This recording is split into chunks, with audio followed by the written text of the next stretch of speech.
Hello, my name's James Waddington and I donated bone marrow. I had Anthony Nolan, which is the National Bone Marrow Charity, come to work. They were there in the canteen offering people to come and give samples. A colleague's son had leukemia and it was part of a drive to get more and more people on the register. So it was a Q-tip in the mouth, I think, at the time, and they were set up in the canteen next to the till, so everyone that came through just signed a bit of paper and did a swab, and that was it.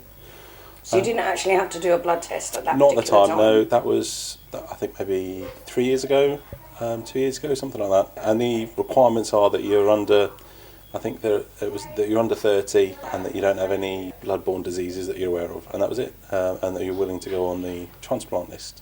And then about 6 months ago, they contacted me saying that I was a potential match from the sample I'd given, so could I give a blood sample? And they sent a pack through the post, sent it off, and that was the last heard from it.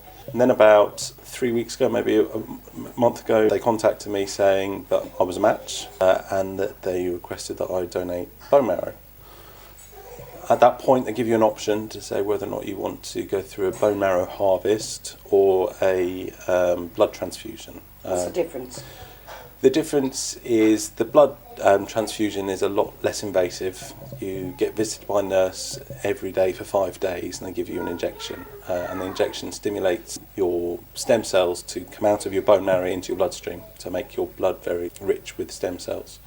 I was absolutely fine up until the day, even on the Sunday, they wanted me to check into the hospital at 4 o'clock on Sunday evening. The procedure wasn't until the first thing the following morning, so they said, look, go out, go for dinner, just be back at the hospital by sort of 10 o'clock. But they woke me up at 6 o'clock in the morning, gave me a hospital gown, the nurse came and got me and we walked down there together. And one of the Nolan nurses came in and the anaesthesiologist came in and had a chat to me and explained what was going on. The worst part of that was a small prick to my hand where they put the cannula in, which was just like an injection, a small scratch, and that was it. And that was it. I woke up at some point later on that day. My first kind of memories are around midday, so in about 5 hours. The procedure takes about half an hour, I reckon. And that was it for Monday. I kind of dozed in and out of sleep most of the day. I woke up Tuesday morning a little bit more sore. But as the procedure goes, it's a very tiny incision. It's going to sound very crude. It's a bit like a corkscrew, a very tiny corkscrew, which they, by hand, there's no drill or anything like that, do it by hand. And they push it through your skin into your bone, and then in the middle of it, they remove the middle bit, put a needle through it, and take the bone marrow out straight from the bone. They take about 1.5 litres of fluid. If they asked if I wanted to know something, I said yes, I would very much like to know.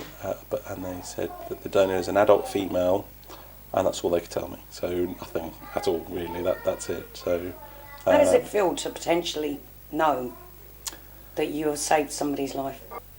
I don't know, it's weird. I would hope that if I was unwell and there was somebody out there that had the exact medicine that I needed, the exact match to my bone marrow, and all it would take is a couple of days in hospital and 5 or 6 days of discomfort and feeling a bit, spaced out, I would hope someone would do that for me. I would of course do it again if they asked me to. It's been... You do it again? Oh, definitely. It's not been... it's been an uncomfortable experience for a couple of days, that's it.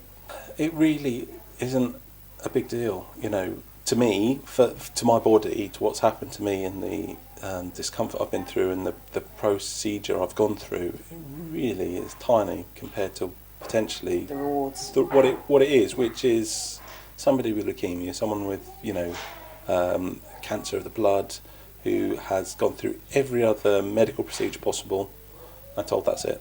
It is terminal. They are going to die. The only thing that's going to save them is a bone marrow transfusion. And potentially that's somebody somewhere who has a family, who may have children, live with their own, has a partner, husband, wife, father, mother, friends, family.